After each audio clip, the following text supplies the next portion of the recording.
Hi friends, so we are here to talk about how do global weather factors influence local weather. Of course, remember to pause and rewind as you need so that way we can have appropriate understanding. So we're going to be talking about 4 global weather factors, okay, and they're El Nino, La Nina, the jet stream, and the Gulf Stream. We're going to be talking about what they are, what is the effect of them on our local North Carolina weather, and an example of that as well. All right, well, let's go ahead and talk first with the Gulf Stream. So the Gulf Stream is that increased amount of water, right? And so it's that water that flows from the tip of Florida up, and it's warm water. It starts at the Gulf of Mexico and then flows up the coast of the Atlantic, hence the name the Gulf Stream.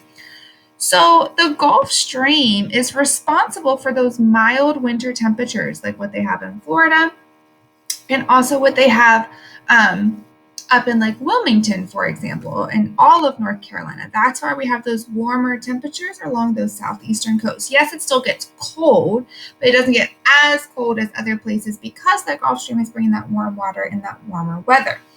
It also is what brings us those hurricanes, because a lot of times hurricanes form in the Atlantic, they go over to the Gulf, and that Gulf Stream moves them up.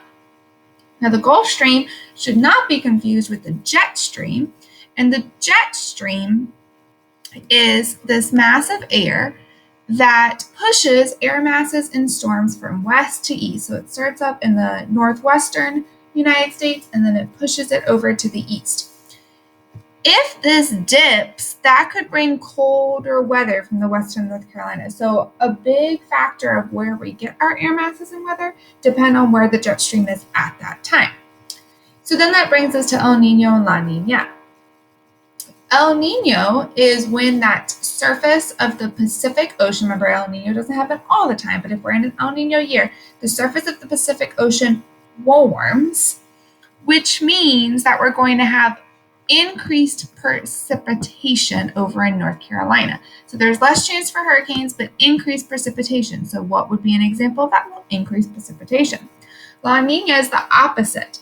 Remember we talked about how Nina means girl, and mamas can cool us down, right? It's the cooling down of the Pacific, but mamas can also be hurricanes.